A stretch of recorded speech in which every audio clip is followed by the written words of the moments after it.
하나님 말씀은 우리 구약성경 열왕기 상에 있는 말씀입니다. 사사기, 룻기, 사무엘 상하, 열왕기 상하가 있는데 열왕기 상 2장에 있는 말씀입니다.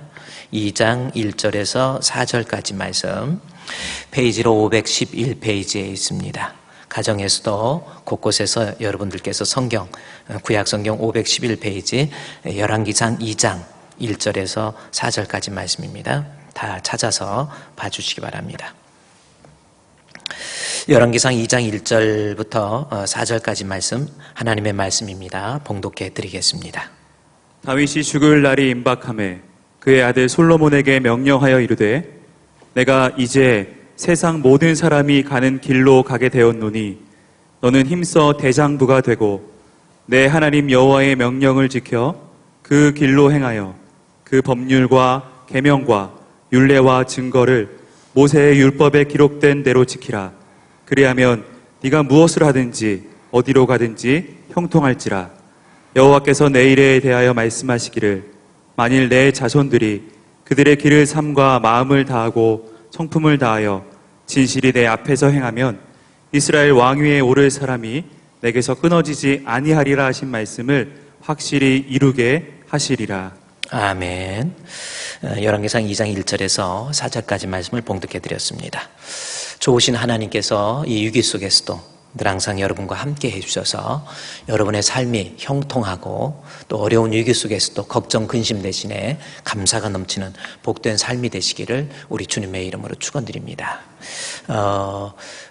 아직도 이 코로나가 진정되지 않았기 때문에 이렇게 현장 예배 드리지 못하고, 그래 어제 시청에서 직원들하고 또 연합회 우리 목사님들하고 의논해서 우리가 공간이 다른 교육관의 공간이 있으니까 다른 공간에 한 50명 정도 문화체육관광부에서 지시한 대로 따로 띄어서 50명 정도 더 예배 드릴 수 있도록 해달라. 그래서 시청에서 허락을 받아서요, 우리 교육관 건물에 또 한 49명 정도가 또 같이 이렇게 예배 드리게 됐어요.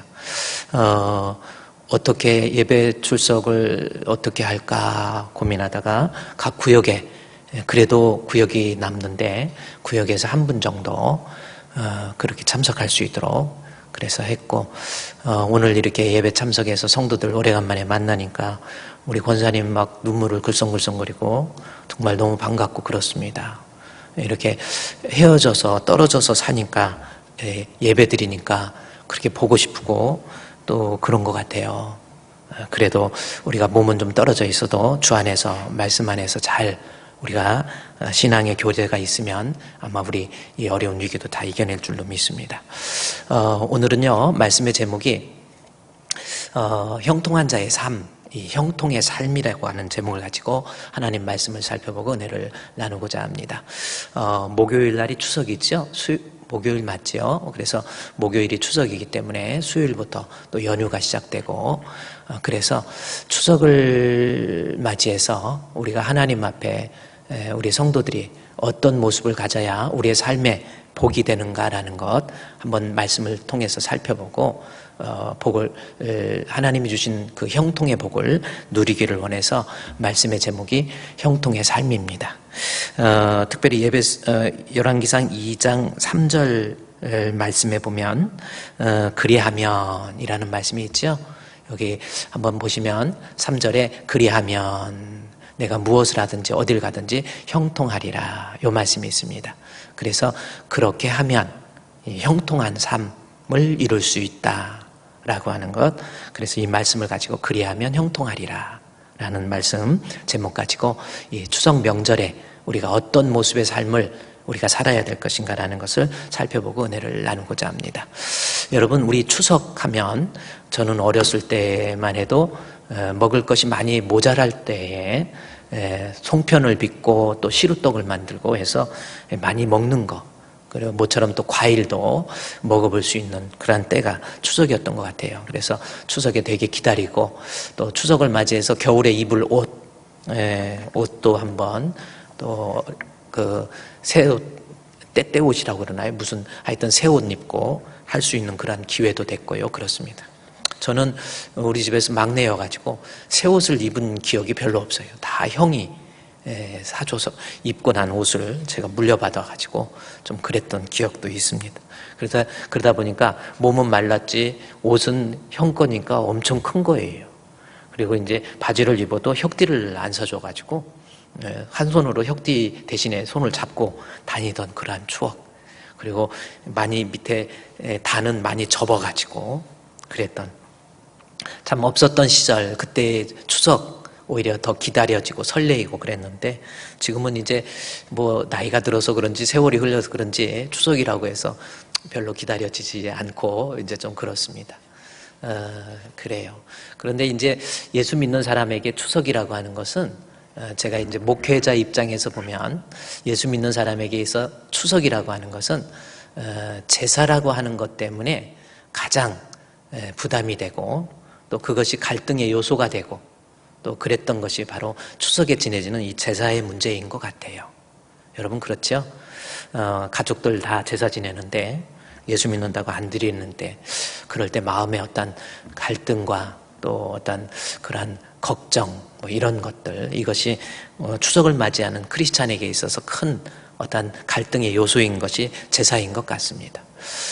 여러분 제사 이번에 올해는 제사를 뭐 명절에 고향에 많이 안 오는 것이 효도라고 그러는데 어떻게 할지 모르지만은 이 제사라고 하는 거 성경적으로 보면 제사라고 하는 것은요 고린도전서 10장 20절 말씀에 보면 제사에 대한 이야기가 기록되어 있습니다. 내가 하나님 조상들이라고 하는 데에 고린도전서 10장 20절에 제사를 지내면 그 제사라고 하는 것은 귀신과 교제하는 것 그렇게 이야기를 하고 있어요. 그래서 제사를 지낸다라고 하는 것은 귀신과 교제하는 것이다. 그렇게 이야기하고 있습니다.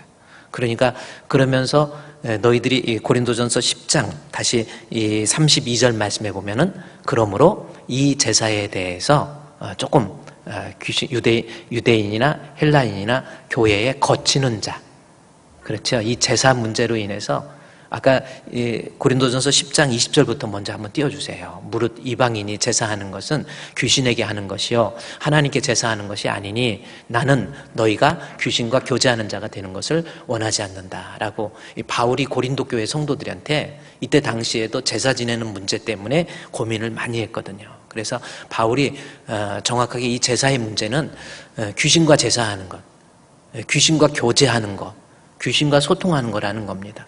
실제로 이 제사라고 하는 것은 정말 귀신을 불러들여서 여러분 어렸을 때 그 무당이나 이런 일들의 굿판에서도 정말 귀신이 와서 무당이 여자 무당인데 이미 한참 전에 돌아가신 시아버지 목소리도 흉내내고 막 그렇습니다. 그래서 이 제사라고 하는 것이 귀신과 교제하는 것, 성경적으로 귀신과 소통하는 거라는 거예요. 그래서 이 32절 말씀에 보면은 우리는 유대인이든 헬라인이든 믿는 사람이건 믿지 않는 사람이건 하나님 앞에 또 교회의 성도로서 마음에 뭔가 거리끼는 자, 이 제사라고 하는 것이 거치는 것이 될 수 있다라는 겁니다. 그래서 이 제사의 문제에 대해서 결국은 고린도전서 10장 13절 14절 말씀에 보면 바울이 이야기해요. 이 제사 문제로 인해서 고린도 교회 성도들이 고민하니까 그리고 제사 문제를 피하는 것이 힘드니까 바울이 사람이 감당할 시험 밖에는 너희가 당한 것이 없나니 오직 하나님은 미쁘신 신실하다는 거죠. 너희가 감당하지 못할 시험 당함을 허락하지 아니하시고 시험 당할 즈음에 또한 피할 길을 내사 너희로 능히 감당하게 해주신다 그랬어요. 그래서 우리가 하나님 앞에서 이 제사의 문제도요. 그리고 이제 14절 말씀해 보면은 그런즉 내 사랑하는 자들아 우상 숭배의 일을 피하라 그랬잖아요. 결국 우상 숭배는 귀신과 교제하는 거고 또 이것이 성도에게 거리끼는 것이 되는데 그러면 이 문제를 어떻게 할 것인가? 결국은 하나님이 분명히 피할 수 있는 감당할 수 있는 시험을 이길 수 있는 힘을 주실 테니까 제사 지내는 일은 피하라는 겁니다. 이 말씀을 여러분이 붙잡고요. 이번에도 올 추석에도 정말 가정에서 남들이 다 제사하는데 뭐 제사 지내지 않고 나는 제사 음식만 차리는데 뭐 이렇게 해서 이게 제사인지 아닌지 뭐 여러 가지 갈등의 요소가 있지만 성경적으로 여러분과 여러분의 후손, 여러분 때부터는 성경적으로 하나님 앞에 복 받는 길이 제사 지내는 것이 아니에요. 그래서 제사 끊으시라는 겁니다.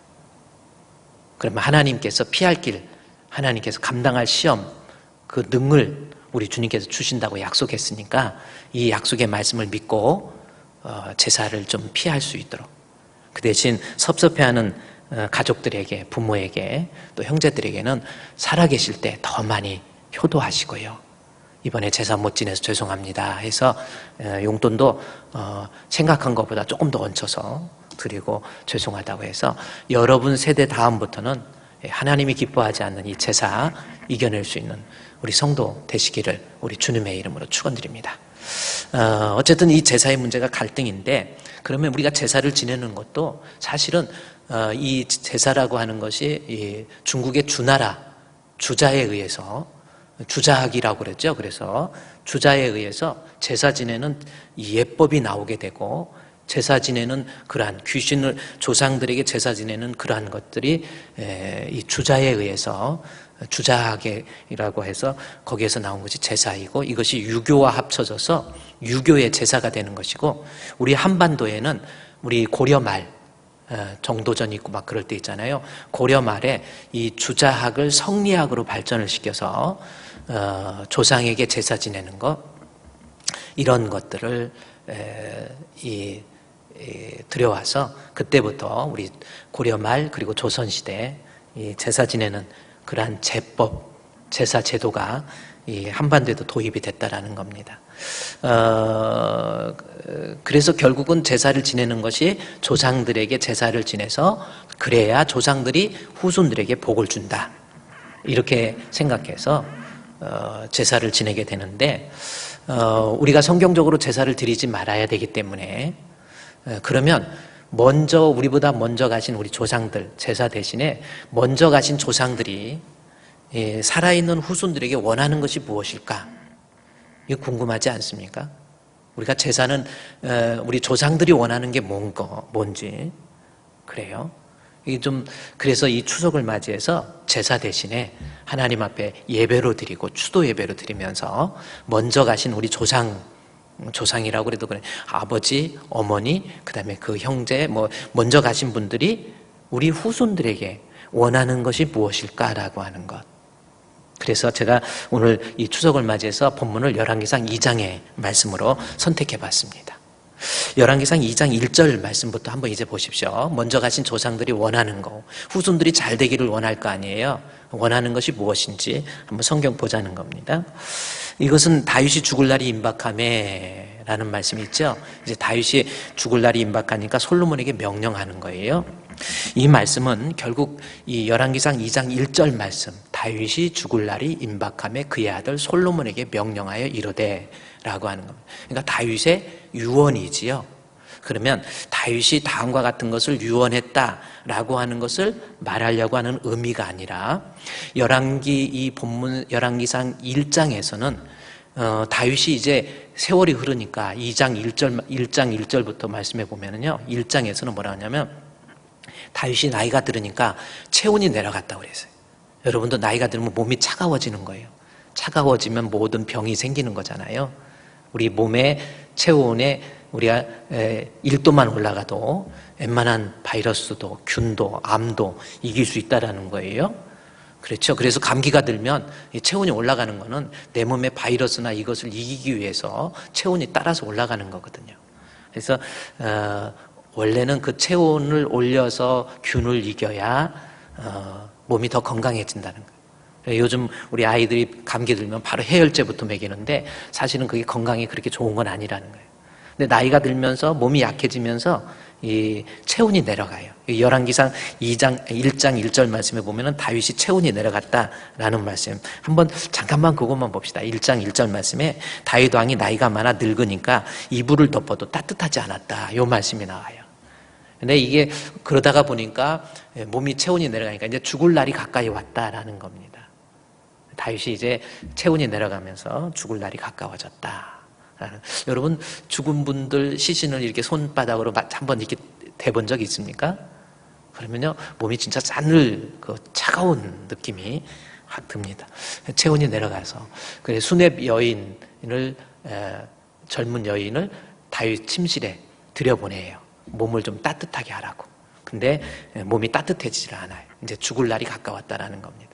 그러다 보니까 다윗의 아들들이 반란을 일으켰는, 압살롬이라는 첫 번째 아들이 다윗을 향해서 왕권을 빼앗기 위해서 반란을 일으켰다가 압살롬이 비참하게 아버지 반역을 했다가 도망가다가 결국은 압살롬에게 있어서 제일 아름다운 거 머릿결이라고 그랬거든요. 그 머릿결이 그 나무에 걸려서 도망가다 나무에 걸려서 대롱대롱 있을 때 장군이 와서 요압 장군이 와서 목을 베버렸죠. 그래서 세상에서 내가 잘하는 것, 실력 있고 능력 있는 거 그거 조심해야 돼. 그것 때문에 무너지는 수가 많다라는 거. 그런데 압살롬이 반란을 일으켜서 죽게 되고 또 다윗이 몸이 약해지니까 그 두 번째 아들 이 아도니아라고 하는 사람이 또 반란을 일으키려고 그래서 왕위 계승식을 이 아도니아가 아버지 다윗이 아직은 살아있는데 가서 왕위 계승식을 해버려요. 그래서 장군들 모아놓고 제사장 모아놓고 왕위 계승식을 합니다. 그래서 이 소식을 이 나단 선지자가 듣고 이거는 아니지 해서 밧세바한테 솔로몬의 어머니 밧세바한테 얘기해가지고 아들 솔로몬에게 왕위를 넘기도록 그렇게 하는 것이 바로 1장의 내용입니다. 그러면서 2장 1절에서 한번 다시 보면요. 열왕기상 2장 1절에 다윗이 죽을 날이 임박하며 그 아들 솔로몬에게 명령했다. 즉 유언이라는 것은 뭐냐면 다윗의 왕권이 공식적으로 솔로몬에게 넘어간다라는 표현을 유언이라는 형식을 통해서 이야기한 거예요. 자, 이제 솔로몬에게 왕권이 넘어가는 거예요. 그래서 이 열왕기상 2장에서부터는 드디어 그 압살롬 그리고 아도니아의 반란을 뒤로 하고 그 아들 솔로몬에게 밧세바에게서 나왔던 그 솔로몬이 드디어 왕위를 받게 됐다라는 것, 그것을 이야기합니다. 그러면서 다윗이 죽을 날이 임박하니까 아들 솔로몬에게 마지막으로 이야기하는 거예요. 그러니까 죽어서는 말 못하니까 죽기 전에 임박해서 그래서 먼저 가는 조상 입장에서 네가 이 땅에 살면서 네가 형통한 사람, 잘 되는 사람, 복 있는 사람 되기 위해서는 어떻게 해야 될 것인가 라고 하는 것이 다윗의 유언의 형식을 통해서 열왕기상 2장 1절부터 이야기하는 거예요. 그러니까 먼저 가신 조상이 우리에게 바라는 거 과연 뭘까라는 겁니다. 제사 지내고 막 힘들게 막 제사밥 차리고 뭐하고 해서 그걸 원하실까요? 한번 먼저 가신 우리 조상들이 우리 후손들에게, 살아있는 우리 후손들에게 원하는 것이 무엇일까? 후손이 잘 되기 위해서 원하는 것이 무엇일까라고 하는 것, 오늘 본문을 통해서 이 추석을 맞이해서 제사 대신에 추도 예배 드리면서 먼저 가신 아버지, 할아버지, 그 어른들께서 내가 잘 되게, 후손이 잘 되는 거 원하잖아요. 그런 입장에서 무엇을 원하실까라는 것 한번 살펴보자는 겁니다. 자, 본문에서 제가 한번 말씀을 놓고 기도하면서 먼저 가신 분들이 원하는 것, 제가 사실 이 열왕기상 2장 1절 말씀을 우리 원로 목사님 돌아가실 때 돌아가시고 이제 시신을 화장을 했어요. 화장을 하고 그 다음에 기다리면서 제가 그 장례식장에서 이제 먼저 가신 우리 원로 목사님, 우리 목사님께서 우리에게 원하는 것이 무엇일까라고 하는 것을 이 다윗이 죽을 날이 임박하니까 그 아들 솔로몬에게 내 아들 솔로몬 잘 되기 위해서는 어떻게 해야 될 것인가 라고 하는 것을 설명한 내용, 이 본문을 가지고 말씀을 드렸어요. 자, 그런데 첫 번째 먼저 가신 우리 어른들이 내가 잘 되기 위해서 하나님 앞에 신앙이 그렇게 좋았던 이 다윗이 후손들에게 원했던 것, 첫 번째가 뭔가라는 겁니다. 첫 번째는요, 인생을 살면서 본문의 말씀 2장 1절과 2절 말씀을 한번 여러분 읽어보십시오. 다윗이 뭘 말하고 싶었던 건지 한번 볼까요? 2장 1절에 한번 2장 1절과 2절 한번 봉독하도록 하겠습니다. 다윗이 죽을 날이 임박하매 그의 아들 솔로몬에게 명령하여 이르되 내가 이제 세상 모든 사람이 가는 길로 가게 되었노니 너는 힘써 대장부가 되고. 예, 그 본문의 말씀입니다. 1장 1절과 2절 말씀에서 지금 다윗이 뭘 말하고 해요? 내가 죽을 날이 임박하며 이 죽음에 대한 이야기를 하죠. 그렇죠? 죽을 날이 임박했다. 죽음에 대해서 이야기합니다. 그 다음에 2절에서 그 죽음에 대해서 다시 얘기해요. 내가 이제 세상 모든 사람이 가는 길로 가게 되었다. 요 말씀을 해요. 그리고 이 말씀을 통해서 다윗이 솔로몬에게 하고 싶은 말이 뭐예요? 내가 지금 하나님 앞에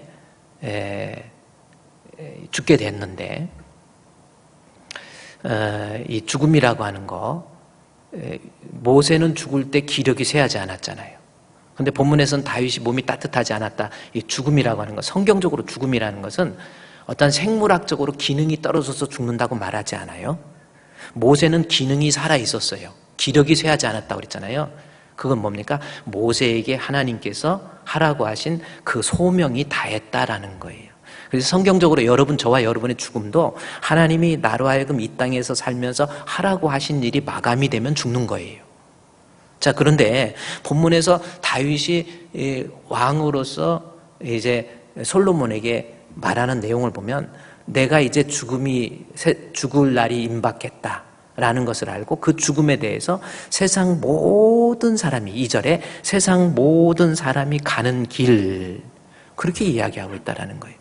그러니까 다윗이 솔로몬에게 말하고 싶었던 것은 뭐냐면 너 이 땅에 살면서 이제 왕이 되어서 내 뒤를 이어서 왕이 되어서 돈도 모으고 네 할 수 있는 거 다 하고 높은 자리 올라가고 권력, 명예 다 모았는데 너 또한 세상이 영원한 것이 아니다. 너 또한 죽을 사람이다라는 것을 인식하면서 의식하면서 살으라 라고 하는 것. 이것이 먼저 간 조상 입장, 다윗의 입장에서 솔로몬이 인생을 살면서 너 잘 되려면 너 천년만년 이 세상 사는 거 아니야. 네가 왕이 되었다고 오래 사는 거 아니야. 네가 권력 있다고 오래 사는 거 아니야. 네가 실력 있다고 오래 사는 거 아니야. 사는 것이 다 하나님의 손에 달려 있고 너도 또한 죽게 돼 있어. 죽음을 인식하면서 살으라고 하는 것. 이것이 다윗이 솔로몬에게 하고 싶었던 첫 번째 말입니다. 여러분 마찬가지예요. 여러분 천년만년 살 것 같습니까? 세상 모든 사람이 가는 길이라니까요. 남자든 여자든 잘난 사람이든 못난 사람이건 권력이 있든지 빈부귀천을 떠나서 다 모든 사람이 가는 것. 히브리서 9장 27절 말씀에 그래서 성경에서 뭐라고 하냐면 사람이 한 번 죽는 것은 정하신 것이요. 그 후에 심판이 있다 그러잖아요. 사람이 한 번 죽는 거 피할 길이 없다라는 거예요. 여러분, 그것을 의식하면서 인식하면서 살아가라는 겁니다. 그래서 이 사르투스라고 하는 그분은 뭐 어떤 얘기를 했냐면 이 세상 살면서 죽음이라고 하는 것을 모르고 무의식하면서 죽음을 인식하지 못하면서 사는 어리석은 사람이 있고 두 부류의 사람입니다. 이 세상에 살면서 죽음이라는 것을 의식하는 지혜로운 사람이 있다라는 거예요. 그러니까 여러분 죽음을 의식합니까? 인생 잘 사는 것이요 뭐냐면 죽음을 인식하는 것부터가 인생 잘 사는 거라는 거예요. 내가 아무리 이 세상에서 능력이 있고 권력이 있어도 나 또한 죽을 사람이라는 거, 이것을 인식하면서 살으라는 겁니다. 여러분 중국의 진시황 있잖아요. 중국의 진시황 BC 그러니까 기원 전 사람이잖아요. 진시황. 진나라의 시 황제 진시황. 그렇죠? 그 진나라가 그 춘추 전국시대, 중국의 춘추 전국시대가 있었잖아요. 막 너나 할 것 없이 오합지졸들 막 나라가 막 3개, 4개, 5개, 6개 막 일어난 거예요. 그 넓은 중원의 땅, 그 넓은 중국의 땅이 그것이 BC 770년입니다. 770년에서 흘러가면서 약 500년 동안 춘추 전국시대가 이루어진 거예요. 그러다가 진나라라고 하는 조그마한 나라에서 진나라의 시 황제가, 진시황이 첫 번째 황제가 통일을 합니다. 그게 BC 221년입니다. 그러니까 지금부터 기원전 2200년 전에 진나라의 시황이 있었어요. 그래서 그 조그마한 나라가 그 넓은 중원의 땅, 천하를 통일해버린 거예요. 중국 땅이 얼마나 넓습니까? 그걸 다 통일을 해버린 거예요. 그래서 9년제를 도입해서 나라를 정비하고 만리장성을 쌓아서 국경을 튼튼하게 하고 세금을 걷어들여서 그 나라가 부강한 나라로, 그래서 진나라의 시황이 대단한, 지금도 중국을 차이나 그렇죠. 그게 진해서 나온 겁니다. 진. 성경에서도 진나라가 나와요. 여러분 이사야에서도 진나라 이야기 나옵니다. 앞으로 진이 해갖고 진이 나와요. 그게 중국인데 그 정도로 이 중국을 통일하고 난 다음에 뭐 부러울 게 없는 거예요. 이 황제가. 그래서 이거 황제가 어떻게 뭐 이제 오래 사는 길밖에 없거든. 근데 자기도 황제가 됐지만은 높은 권력이 있지만은 할 수 있는 건 다 할 수 있지만 세월 앞에 장사 없다고 점점 늙어가는 것을 느끼고 사람을 풀어서 천하의 사람을 풀어가지고 구했던 것이 뭐지요?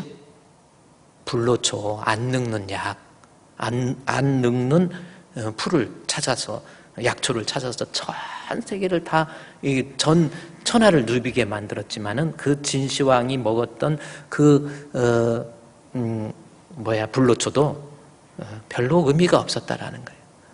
그러다 보니까 몸은 점점 약해지지. 그랬더니 어느 신하가 수은을 먹으면, 수은이라고 하는 중국, 이제 이것도 뭐 확실한 건 아니지만 수은을 먹으면 아주 몸이 건강해지고 뼈가 튼튼해진다 그랬는데 결국 수은 먹고 결국 진나라의 시황이 그렇게 오래 살으려고 했지만 죽게 됐죠. 진나라의 진시황이 몇 살에 죽은 줄 아세요? 50에 죽었다고 그러는데 사실은 우리 나이로 보면 49세, 50도 못 채우고 죽은 거예요. 권력 있다고, 실력 있다고, 능력 있다고 안 죽는 거 아니에요. 저도 죽고 여러분도 죽습니다. 여러분 사르투스가 얘기한 것처럼 죽음을 의식하면서 삽니까? 나도 죽어요. 항상 그 죽음을 의식하는 지혜로운 사람이 돼야지 세상 천년 만년 살듯이 이 세상 천년 만년 살듯이 죽음을 의식하지 못하는 어리석은 자가 되어서는 안 된다라는 거예요. 항상 나는 내 앞에는 죽음이라고 하는 것이 기다리고 있다. 아무리 어떤 방법을 써도 김일성도 죽고 황후와 같은 장사도 죽었고요. 양귀비 같이 이쁜 여자, 양귀비가 천하에서 이쁘다고 그래서 제가 사진을 어제 한번 도대체 얼마나 이쁘길래 그랬는데 저 양귀비 사진입니다. 이쁩니까? 제가 볼 때는 이렇게 보니까 저 몸에 이쁜 옷 입고 보석도 좀 감고 또 부채도 들고 있고 이렇게 하니까 이쁜 것 같이 느껴지 우리 성도들하고 비슷한 것 같아. 여러분도 저렇게 꾸며놓으면 다 이쁠 것 같아. 아닙니까?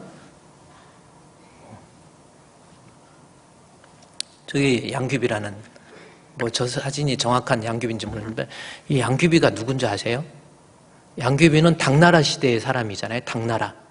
당나라 현종 때 현종이라는 황제가 있었는데 그 현종이라는 황제가 어떤 여자를 봤어요. 근데 너무 이쁜 거야. 절세가인이라고 그래가지고 너무 이쁘다 해서 봤는데 알고 봤더니 자기 아들 수왕, 황제 밑에 왕들이 있잖아요. 수왕이라고 하는 그 수왕이 자기 아들의 아내가 양귀비인 거예요. 그러면 이 현종한테는 무슨 관계가 되죠? 네? 며느리가 되는 거예요. 근데 며느리가 보니까 너무 이쁜 거야. 그래서 아버지가 저 며느리를 자기 삼천 궁녀가 있는데도 저 며느리를 이제 뺏어야 되는데 어떻게 뺏을까? 그 며느리를 이렇게 뺏어오는 것도 참 그렇죠. 그래 뺏었는데 어떻게 하고 고민하는 거예요. 그래서 늘 양귀비를 못 입고 귀비야 하고 막 이러니까 그 밑에 있는 신하가 폐하, 제가 양귀비를 폐하께 안겨드리겠습니다. 그래. 그래 내 며느리인데 어떻게 내가 그럴 수 있느냐 그랬더니 아닙니다. 제가 한번 해보겠습니다. 그러지 마. 아니에요. 제가 하겠습니다. 할 수 있긴 있는겨? 물어봐가지고. 그래서 며느리를 뺏어오라고 그러는 거예요. 그래가지고 작전을 짭니다. 저 양귀비 밑에 있는 두 시종 여인 둘이 있었는데 그 사람이랑 현종의 그 신하랑 작전을 짜가지고 그 아들 수왕과 뛰어노는 방법이 뭐냐면 중이 되는 거예요. 양귀비가. 그래서 중으로 출가를 했다 해가지고 그 수왕하고 뛰어나 버려요. 중으로 갔다 해가지고 그리고 수왕한 자기 아들한테는 다른 여자를 해서 이렇게 왕비로 삼게 만들고 저 양귀비는 저기로 보내버려요. 절로 보냅니다. 그래서 스가 된 거예요. 일본도 이번에 총리가 스가 됐더라고. 스가 총리. 근데 그래서 중이 된 다음에 이제는 아들하고 갈라섰으니까 그래서 이 양귀비를 데리고 와요. 데리고 오는데 이름이 똑같으면 좀 그렇다 해갖고 이름을 양태진으로 바꿉니다.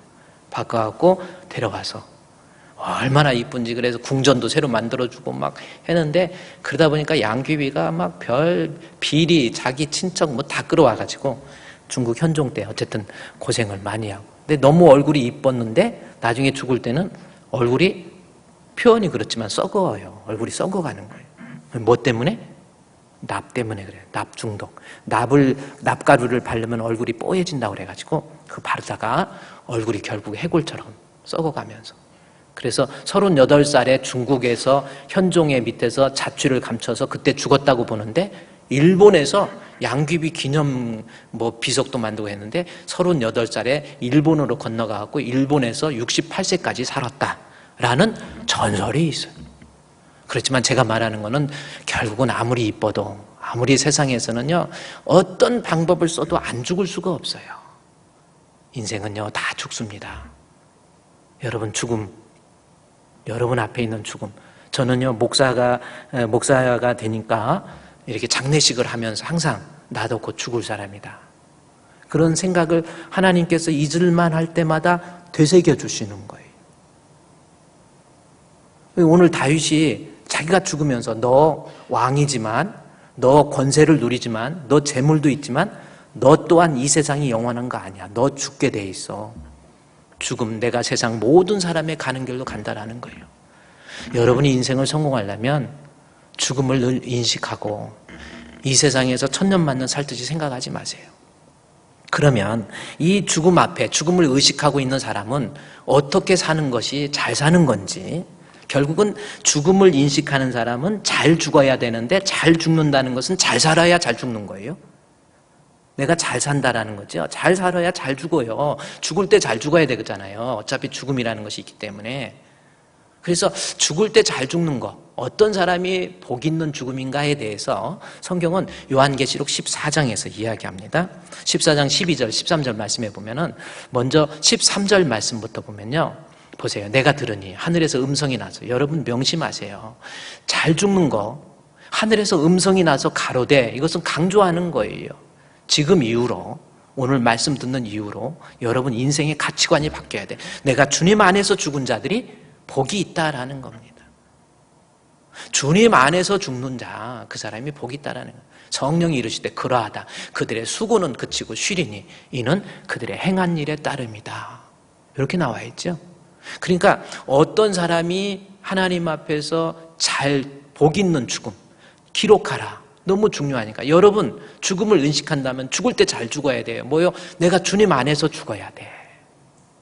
그러면 주님 안에서 죽는 것이 뭔가 봤더니 12절에 나와 있는 거예요. 성도들의 인내가 여기 있나니 그들은 하나님의 계명과 예수에 대한 믿음을 지키는 사람.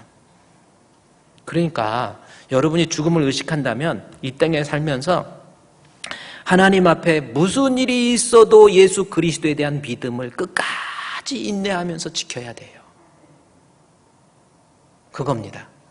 다른 거 잃어버릴 수도 있어도 건강도 잃어버릴 수도 있고요. 때로는 자식을 잃어버릴 수도 있고요. 돈을 잃어버릴 수도 있고 잃어버릴 수 있는 것이 많이 있지만 믿음만은 잃어버리면 안 돼요. 그것이 여러분이 잘 사는 것이고 그것이 잘 죽는 거예요. 이 사람이 잃어버렸다는 게.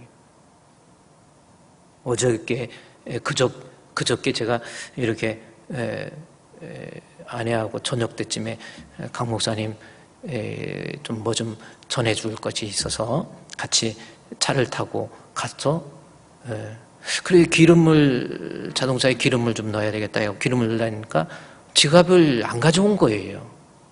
지갑을 안 가져와서 지갑을 안 가져왔구나 해서 아내 걸로 이렇게 해서 기름도 넣고 강 목사님 만나고 집에 돌아와 보니까 지갑이 없는 거야. 그러니까 분명히 내가 나갈 때 지갑을 갖고 간 것 같은데 지갑을 잃어버린 거예요. 이거 지갑 잃어버리면 거기에 뭐 카드도 있지, 뭐 자동차 키도 들어있지, 이게 뭐 신분증도 들어있지, 주민등록증도 한번 잊어버려가지고 지금도 못 찾아가지고 면허증, 신분증이라는 건 면허증 하나밖에 없는데 그것도 잊어버리고 그래서 막 고민하고 걱정하고 아무리 찾아도 없는 거예요. 그래서 어떻게 됐지? 하고 차에 타고 가다 떨어졌나요? 차에 가서 저희 아내가 막 찾고 막 아무리 찾아도 없다가 나중에 전화가 띠리리 와갖고 여보 찾았어 그러더라고. 어디 있는가 했더니 의자로 밑으로 이 추리닝을 입고 가다 보니까 추리닝이 이게 주머니가 얕았나 봐요. 빠져가지고 밑으로 한 걸 어떻게 해서 찾았어.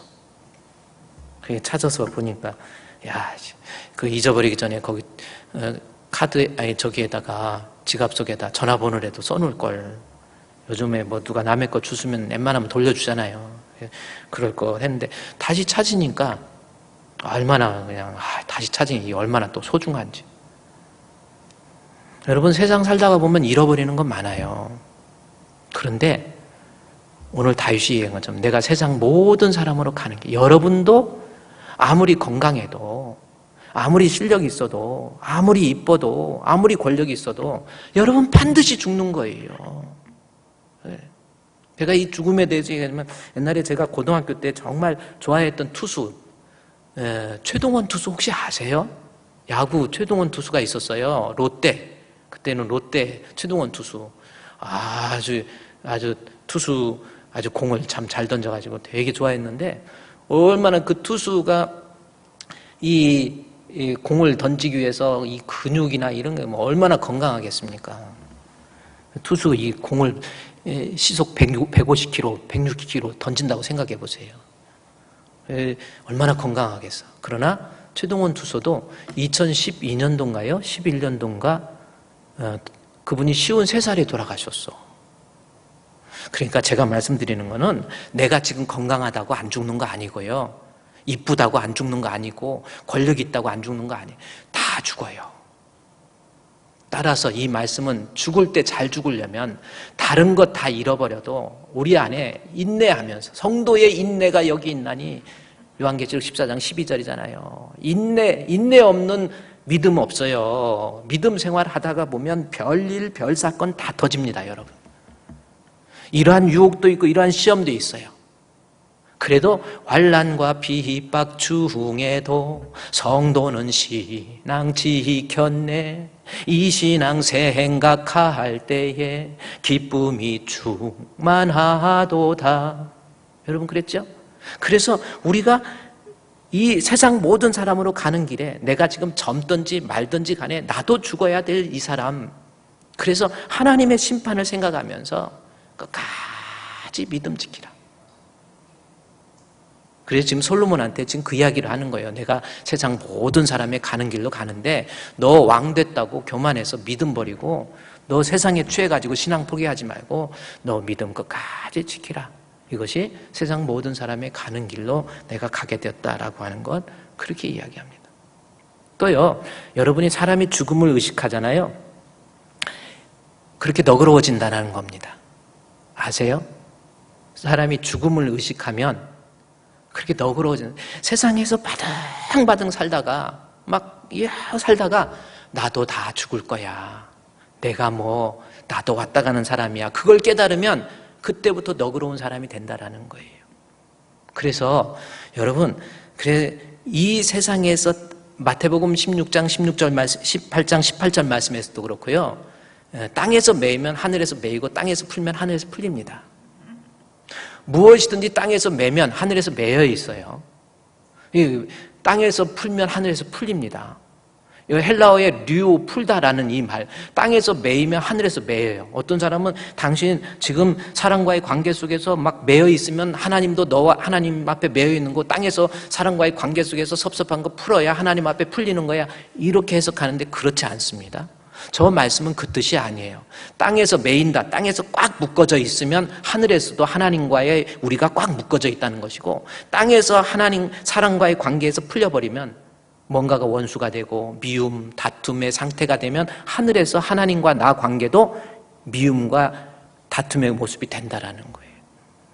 근데 사람이 죽음을 생각하면서 이 땅에서 풀 것 다 풀고 가세요. 여러분 그렇잖아요. 그래서 명절날 가족이 모이잖아요. 가족이 모이면 어떤 가족은 그래요. 막 형님하고 동생하고 원수지간에 대해서 지금 몇 년 동안 얘기 안 하고 말도 안 하고 이런 완전히 원수된 거지요. 또 어떤 사람은 부모하고 관계가 막 이래서 부모님을 그냥 이러는 사람도 있습니다. 그런데요, 내가 너희에게 말하노니, 이거 너희는 뭐냐니까, 이 자기 자신의, 우리가 누구예요? 예수를 믿는 사람이에요. 이 땅에서 풀 거 풀고 가세요. 나도 잘한 거 없어요. 나도 잘난 거 없습니다. 하나님 앞에 가서 그래요, 내려놓을 건 내려놓고 풀어놓을 거 풀어버리고, 부모와의 관계 죽을 때까지 그렇게 가가지고 하나님 앞에 가서 뭐라고 그럴 거예요? 형제와의 관계도 마찬가지예요. 사람과의 관계도 죽음을 생각하면 사람이 너그러워진다라는 거예요. 이 성경에 마태복음 18장 18절에도 나와 있고 마태복음 16장 19절에도 나와 있어요. 똑같은 말씀인데 19절에 천국 열쇠라는 말이 나오죠. 하나님 앞에 여러분 천국의 열쇠, 천국에 갈 수 있는 거 내가 주리니 그랬죠. 그러면서 천국의 이야기를 하면서 보면 내가 무엇이든지 땅에서 매이면 하늘에서도 매일 것이요, 무엇이든지 땅에서 풀면 하늘에서 풀린다 그러잖아요. 이 사랑과의 관계 풀을 거 푸세요. 이번에 명절을 맞이해서요, 하나님 앞에. 그래서 팀 켈러가 쓴 책의 내용을 보면은 그리스도로부터 진짜 신앙을 가지고 그리스도부터 용서의 체험이 있는 사람은 용서 못할 사람이 없다라는 거예요. 나는 하나님 앞에 깨끗합니까? 그런데도 하나님이 나를 용서해 주신 것처럼 우리가 하나님 앞에 용서의 체험이 있는 사람답게 도저히 이해가 안 가고 용서가 안 돼도 그냥 하나님께 맡겨버리는 거예요. 이것이 죽음 앞에 살아가야 될 성도의 모습, 믿음과, 그러니까 하나님에 대한 믿음, 사랑, 이 믿음에 대해서 나중에 4절에서는 사랑이라고 얘기하잖아요. 하나님에 대한 믿음과 사람에 대한 사랑으로 그렇게 살으라 라고 하는 거. 다윗이 세상 모든 사람으로 가는 길에 내가 죽음 앞에서 너에게 알려주는 거예요. 여러분도 저도 여러분도요, 금방입니다. 우리 사람이 죽음에 되면은 좀 겁도 나고 그러죠? 우리 참 죽음 앞에 겁을 내는 자여 주 예수 앞에 다 하려라, 그런 말도 있잖아요. 사람이 죽음에 대해서 무섭지 않을 수가 없어요. 그러나 죽음은 우리 이 삶의 끝이 아니고 새로운 삶의 시작이잖아요. 그래서 여러분이 죽음을 늘 의식하면서, 그래, 세상에서 이런 일 저런 일이 있어도 너그러운 마음 가지시고 죽음을 늘 의식하면서 이런 환경 저런 환경 속에 또 믿음을 끝까지 지킬 수 있는, 그것이 다윗이 솔로몬에게 원하는 거였다라는 거예요. 우리도 그런 성도 됩시다. 그 다음에 또 하나 봅시다. 2장 1절에서 죽을 날이 임박함에 솔로몬에게 명령하여 이르되, 2절에 내가 이제 세상 모든 사람, 여러분도 소속돼 있고 나도 소속돼 있습니다. 죽음 앞에서 신앙의 담대함을 가지시고 사람 앞에 너그러움, 그래서 하나님 사랑과 이웃 사랑으로 승리하는, 그렇게. 그래서 그 다음에 또 하나 되었으니 너는 힘써서 대장부가 되라, 이 말씀이 나옵니다. 그러니까 두 가지 유언을 해요. 너 죽음을 인식하고, 두 번째, 이 세상 살면서 대장부가 되라는 겁니다. 힘써서 대장부가 되라는 거예요. 그러면 대장부가 되라는 것은 이 히브리어 원문에 보면은 강한 자가 되라는 것, 그 말씀입니다. 그래서 이 말씀에 대해서 어떤 학자들은 이렇게 이야기해요. 솔로몬이 이때 당시에 나이가 몇 살쯤 됐을까요? 다윗이 왕위를 40년 했죠. 헤브론에서 7년, 예루살렘에서 33년. 그것이 열왕기상 1장에 나오고요. 이제 솔로몬이 왕위를 이을 때 그때 나이가 14살 정도밖에 안 됐어요. 그러니까 압살롬이나 아도니아에 비해서 나이도 훨씬 어리고요. 그렇습니다. 또 어떤 학자들은 20살이라고 보기도 합니다. 그런데 이 성경의 열왕기상 3장 7절 말씀, 이 다음 장 3장 7절에 보면은 솔로몬이 자기 자신을 이야기하기를, 나의 하나님 여호와여, 주께서 종으로 종의 아버지 다윗을 대신해서 왕이 되게 하셨는데 종은 작은 아이라고 표현하잖아요. 그러니까 작은 아이니까 유대인들이 가지고 있는 작은 아이의 개념은 14세를 넘지 않는 거예요. 그래서 솔로몬이 왕이 될 때 나이가 14살. 그러다 보니까 다윗의 입장에서 솔로몬이 육신적으로 정신적으로 너무 어린 아이란 말이에요. 그래서 아버지 입장에서 너는 대장부가 되라라고 하는 것, 네 형 압살롬처럼, 네 형 아도니아처럼 너도 좀 강한 자가 좀 되거라, 육신적으로 정신적으로도 좀 강한 자가 되라. 이것이 당연히 먼저 가는 다윗 입장에서 불안했던 마음이 표출이 돼서 육신적으로 정신적으로 강한 자가 되라. 뭐 이거 우리 조상들도 원하게, 여러분도 육신적으로 좀 건강하게 되는 거 먼저 가신 조상들이 원하는 거 맞을 것 같아요. 그러니 추석날 맞이해서 너무 막 너무 많이 먹지 마시고요. 건강 관리 잘해서 그냥 먹고 보자 그러지 마시고요. 당뇨도 이제 50 넘으면서부터 당뇨 생각, 혈압 생각 하라는 겁니다. 당뇨도 생각해서 너무 많이 먹지 마시고, 혈압도 생각하고, 운동도 하시고. 뭐 우리 먼저 가신 분이 여러분에게 바라는 거, 육신적으로 또 정신적으로 너무 약해지는 거 다윗도 원하지 않겠죠. 14살인데 이 나라를 다스릴 때 정신적으로 얼마나 불안하고 답답하고 이러겠습니까? 그래서 다윗이 네가 정신적으로 육신적으로 좀 강한 자가 되라. 여러분, 코로나 위기, 그렇죠? 신앙이라고 하는 것이 늘 배워가는 것 같아요. 이 코로나 때문에 두려워하고 불안해하고, 어떤 일이 닥치면 막 마음을 불안해하고 걱정하고, 교회도 마찬가지로 무슨 일이 있으면 걱정하고. 근데요, Are you Christian? 이라고 하는 말이에요. 당신 크리스찬 맞습니까?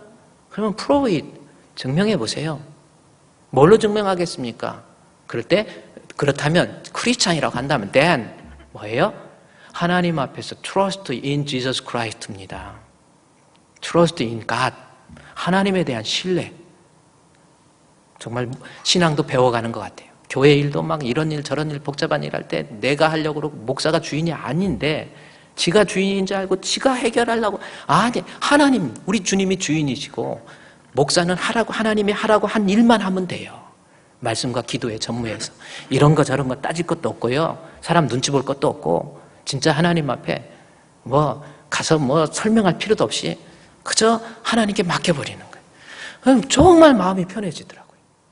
이 코로나 위기 같은 것도 우리가 너무 너는 대장부가 되라, 좀 강한 자가 되어서 우리의 육신 하나님께 맡기세요. 내 모든 형편을 우리 주님이 잘 아신다 생각하고 앞으로 살아가면서 코로나는 어떡하고, 내 건강 문제, 육신적인 문제, 가정 문제, 자녀 문제 우리 하나님께 맡겨버립시다. 그것이 신앙이라니까요. Are you Christian? 프로브가 뭡니까? 프로브, 증명하다. 프로브, 증명해보세요. 그것은 뭐예요? Trust in God, 하나님 신뢰하는 거예요. 내 모든 형편 잘 아는 주님 늘 돌보아 주실 것을 나는 확실히 아네. 이게 신앙이더라는 거예요. 저도 참 답답하고 힘들고 할 때 그걸 느낀 거예요. 내가 아직도 하나님 믿는다고 하지만 하나님 안 믿은 거야. 하나님께 맡기자. 우리 하나님 살아계시잖아요. 맡겨서. 그렇잖아요. 여러분의 형편, 여러분보다 더 잘 아시는 분이 하나님이시고, 교회도 마찬가지예요. 우리의 교회 주인은 우리 그리스도예요. 제가 수요일날 설교할 때 이제 교회론에 대해서 몇 가지 요즘 막 교회가 공분을 사고 교회가 막 욕을 먹고 이런 때잖아요. 이럴 때 우리가 교회가 뭔가 제대로 배워야 되겠다 해서 교회론에 대해서, 우리가 세워야 될 교회, 무너뜨려야 될 교회가 뭔가, 성전을 헐어버려야 될 성전, 내가 세우겠다, 우리 주님이 세우기를 원하시는 성전, 그것이 뭔가라는 것. 마태복음 16장이면 우리 예수님이 주인이라고, 말은 주여 주여 하는데 내가 정말 주님께 의지하고 주에게 맡겼느냐는 거지. 너는 강한 자가 되라, 힘써 대장부가 되라는 것은 육신적으로 정신적으로 약한 자가 되지 말고, 또 하나 영적으로도 약한 자가 되지 말라라는 거예요. 하나님이 우리와 함께 하시잖아요. 우리가 하나님이 우리와 함께 하니까 영적으로도 약한 자가 되지 말고, 자꾸 이런 일, 이런 시험, 마귀가 좋아하는 일에 넘어가지 마세요. 무엇을 마귀가 좋아하는 것이고 무엇이 하나님이 기뻐하는 건지 기도해 보세요. 정말 하나님 앞에 여호와께서는 정직한 자의 기도를 기뻐하시잖아요. 하나님 앞에 우리가 왔다 가는 인생인데 앞으로 여러분도 살아있어야 몇 년을 살아있겠습니까? 하나님 앞에 기도하면서 주여, 우리의 형편도 우리의 처지도 우리 강한 자가 좀 됩시다. 대장부가 됩시다. 아멘. 하나님은 우리 편, 나를 고아와 같이 버려두지도 않아요. 그래서 솔로몬이 연약하기 때문에 다윗이 너 좀 강한 자가 되라, 대장부가 되라 이렇게 말했다고 설명할 수도 있지만 본문에서 진정한 대장부가 어떤 모습인가 이것을 설명하고 있어요.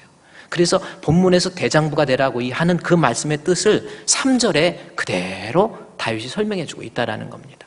그러면 3절에 무슨 말씀이 있는지 열왕기상 2장 3절 말씀해 보니까 내 하나님 여호와의 명령을 지켜 그 길로 행하여 그 법률과 계명과 율례와 증거를 모세의 율법에 기록된 대로 지키라. 그리하면 내가 무엇을 하든지 어디로 가든지 형통할지니라. 그러니까 대장부는 뭐냐면 하나님 말씀 붙잡고, 그래서 여기 본문에 나온 명령, 그 다음에 법률, 또 뭐가 나와요? 하나님 말씀에 대해서 뭐라고 합니까? 하나님의 명령, 그 다음에 뭐예요? 법률, 또 하나 뭐가 나와요? 계명, 그 다음에 뭐가 나와요? 율례, 또 뭐가 나옵니까? 증거, 그 다음에 모세의 뭐예요? 율법. 그러니까 하나님 말씀을 6가지로 설명을 해요. 이것이 다른 게 아니에요. 결국은 다윗이 인생을 살면서 마지막으로 대장부가 되는 것은 어떤 모습이냐면 너 하나님 말씀으로 충만하게 채움받고 하나님의 뜻으로 채움받고 주님 뜻대로 살아가는 사람이 되거라. 이것이 대장부라는 겁니다. 이런 일 저런 일이 있어도 하나님 말씀의 기초에서 말씀 위에서 내 뜻 버리고 감정 버리고 자기 생각 버리고 자기 혈기 버리고 자기 분노 버리고 하나님 말씀에 그대로 순종하는 사람, 그 사람이 내 인생이 형통해지더라라는 겁니다. 여기서 먼저 형통이 무슨 뜻인지 아세요? 자, 말씀대로 살면 형통해진다. 형통이, 여러분 우리는 형통이면 잘 되는 거 이렇게 생각하는데 성경에서 형통을 잘 된다라는 의미로 설명한 적이 별로 없어요. 창세기 39장 2절 말씀에 보면은 그 하나님께서 요셉과 함께 하심으로 그가 형통한 자가 됐다. 똑같은 단어입니다. 여기서 형통이 히브리어로 뭐냐면 이쉬라는 단어가 나와요. 이쉬, 그 다음에 마츠리 아흐라는 단어입니다. 히브리어는 이 오른쪽에서 왼쪽으로 읽어야 돼요. 이쉬 마추리 아흐라는 겁니다.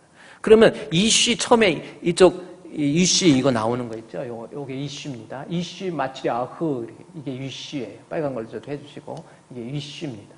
이게 이쉬는 뭐냐면 사람이라는 뜻이고요. 마추리 아흐라는 것은 형통 번역. 근데 형통할 때 반드시 이쉬 마추리 아흐 해서 이쉬를 쓴다라는 거예요. 이게 무슨 뜻이냐면 마추리 아흐는 잘 된다, 형통한다 그 말이 맞아요. 그런데 중요한 것은 이쉬입니다. 형통한 자, 어떤 사람인 거예요?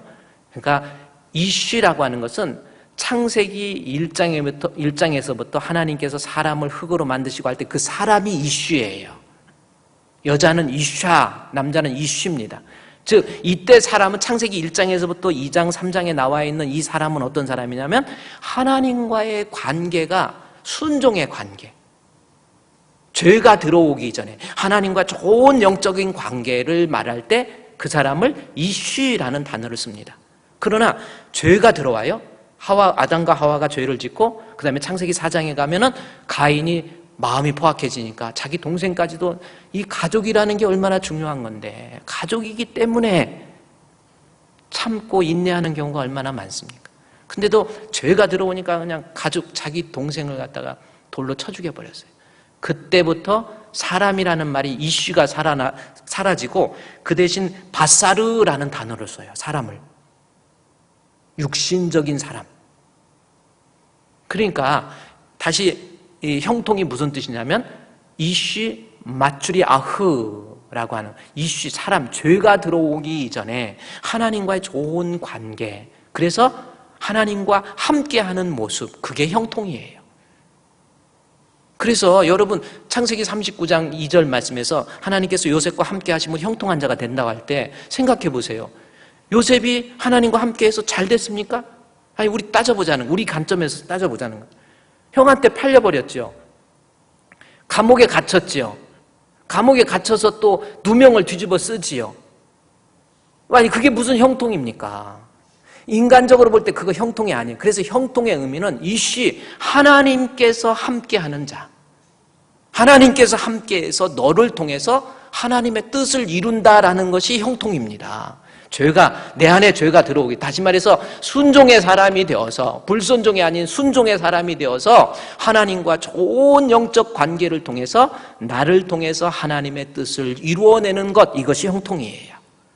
근데 어떤 사람이 형통이냐면 오늘 열왕기상 2장 3절 말씀해 보십시오. 다윗이 네가 형통한 자가 되기 위해서 여호와의 명령, 여호와의 법률, 여호와의 계명, 여호와의 율례, 여호와의 증거, 모세의 율법, 다시 말해서 하나님의 말씀 붙잡고 하나님의 뜻대로 그 뜻 안에서 살아가는 사람, 순종의 사람이 되라. 그래야 네 인생이 하나님이 너와 함께하고 네 인생을 통해서 복을 누린다라는 겁니다. 근데 다윗이 왜 저 말을 나중에 너 죽음을 인식하고 세상에 소망을 두지 말고 천국에 소망을 두면서 너 대장부가 돼야 되는데, 뭐의 대장부냐면 하나님 말씀이 내 인생의 삶의 기준이 되고 표준이 되라는 거예요. 근데 왜 다윗이 저 말을 했는가에 대해서 우리가 생각해 볼 수 있는 게 뭐냐면 다윗의 선대왕 사울입니다. 사울이 어떤 사람입니까? 다윗 바로 위에 있는 왕이었어요. 그런데 왕이 되기 전에 이 베냐민 지파의 기스라고 하는 사람의 아들이었는데 얼마나 준수했다라는 것은 신앙적으로 하나님 앞에 얼마나 순종적이고 얼마나 착하고 온유하고, 그걸 준수라고 표현한 거예요. 그리고 아름답다를 아담으로 표현한 거고. 그러니까 얼굴도 잘생겼고 키도 크고 그 다음에 하나님 앞에 되게 겸손한 거예요. 그러나 왕이 되고 난 다음에 하나님 말씀 버려버려요. 사무엘 선지자의 말 안 듣습니다. 그러니까 하나님께서 사무엘을 통해서 사울에게 한 말이 뭐예요? 네가 내 말 버렸지, 나 또한 너를 버려. 그러면서 순종이 제사보다 낫다, 이 말을 해요. 하나님이 버리니까 사울왕이, 내가 늘 말씀드리지만 아무리 왕이지만 하나님으로부터 버림받으니까 비참해져요. 정신적으로 미쳐버려요. 번뇌에서 잠을 못 자요. 계속 생각나고 해갖고 잠을 못 자고, 그리고 사람만 보면 막 죽이려고 그러고 공격하려고 그러고, 그래서 잠을 못 자니까 다윗이 가서 옆에서 이걸 막 주면서 해도 막 저것이 나를, 가슴에다 칼을 품고 막 집어 던져서 다윗을 벽에다가 걸어놓는다? 그러잖아요. 정신적으로 미치죠. 그러니까 막 저 사람도 싫고 이 사람도 싫고, 하나님이 버리니까 정신적으로 사람이 여유가 없는 거예요. 나중에 미쳐버리잖아요.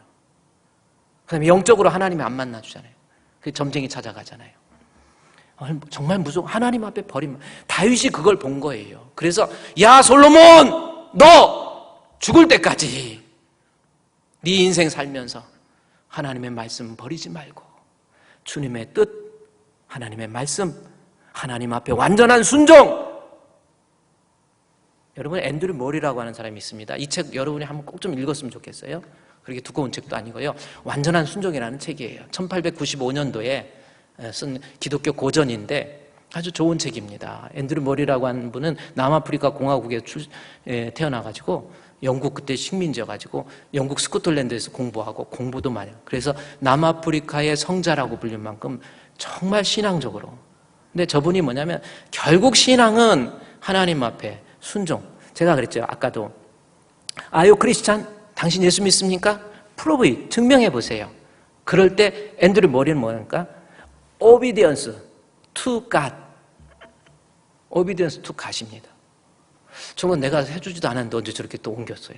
하나님께 Obedience, 순종하는 거예요. 그런데 그 순종도 그냥 순종이 아닙니다. 저 앤드류 머리가 뭐라고 하냐면 이 진짜 순종은 자기가 굴복하는 거예요. 자기 생각, 자기 혈기, 자기 욕심, 자기 분노, 이거 완전히. 그래서 아까 그 책에 보면요, 이 완전한 순종은 순종인데 완전한 순종이 영어로 뭐냐면, 이게 앤드류 머리가 쓴 책이에요. 근데 그 순종이 뭐냐면 영어로 보면은 absolute, 완전하게, 완벽하게, absolute surrender. 서렌더가 뭡니까? 굴복인 거예요. 하나님 앞에 납작 엎드리라는 거예요. 내가 이것이 주님의 뜻이라고 한다면, 이것이 주님의 말씀이라면 내 자존심이고 내 혈기고 그냥 내려놓으라는 거예요. 이것이 다윗이 너 내 선대왕 이 사울을 보니까 교만 들어가서 나중에 하나님 앞에 불순종해서 버림받았는데 너만은 하나님 말씀에서 이탈하지 말고 말씀으로 충만하게 채움받아서 하나님의 말씀이라고 한다면 내 자존심도 주의 종의 말씀이라고 한다면 사무엘의 말씀에 순종한 것처럼 너도 순종해서. 그래서 다윗은요, 이 사울은 선지자 중에 선지자라고 하는 이 사무엘 선지자의 말도 안 들었는데 다윗은 나단 선지자, 제일 좀 표현이 그랬지만 핫발이 이 나단 선지자 같지도 않은 거였어요. 근데 나단 선지자가 당신! 그랬더니 눈물로서 침상 젖이잖아요. 내가 잘못했습니다. 나 용서해 주세요. 우슬초로 나를 정결케 하옵소서.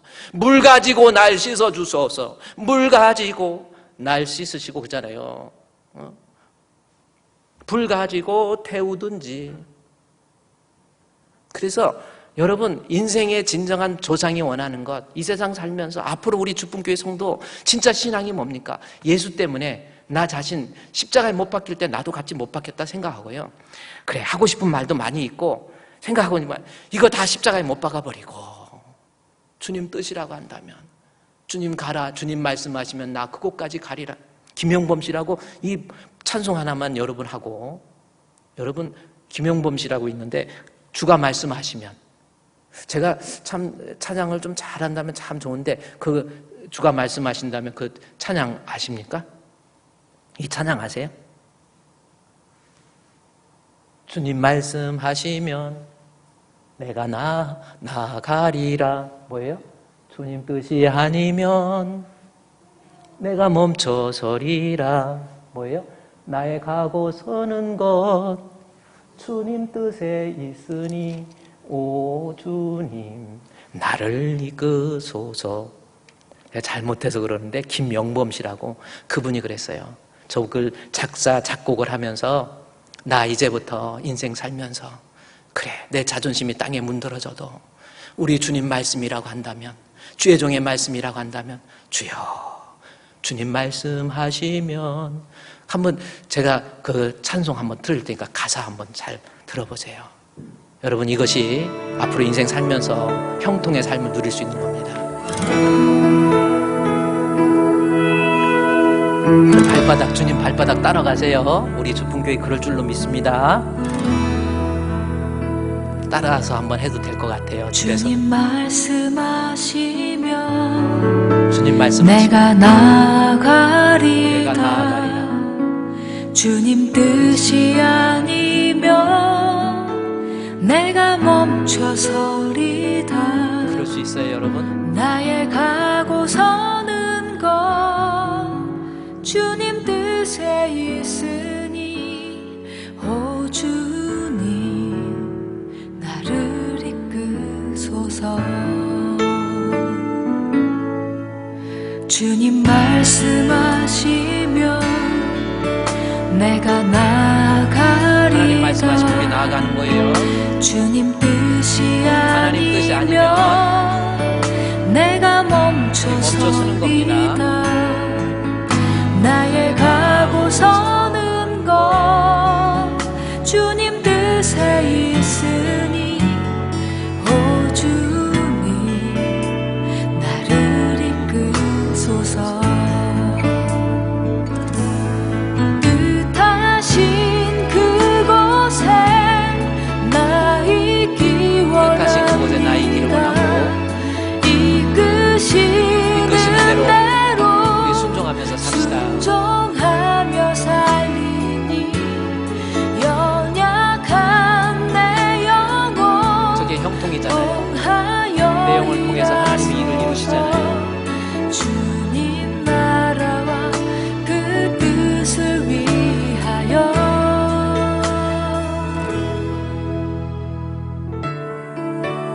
됐어요. 여기까지만 하고 오늘은요 여기까지입니다. 다윗이, 우리 조상들이 우리에게 원하는 것, 내 인생의 형통을 위해서는 첫 번째 죽음 의식하면서 사세요. 세상에서 너무 잘난 체 하지 말고요. 우리에게 소망이 천국에 있습니다. 두 번째는 뭐예요? 대장부가 되세요. 다시 말해서 하나님 말씀이면, 내가 주님 말씀하시면 나 나아가고 주님 뜻이 아니면 나 가지 않겠습니다. 그래서 여러분의 인생이 참으로 복된 인생 되시기를 주의 이름으로 축원드립니다.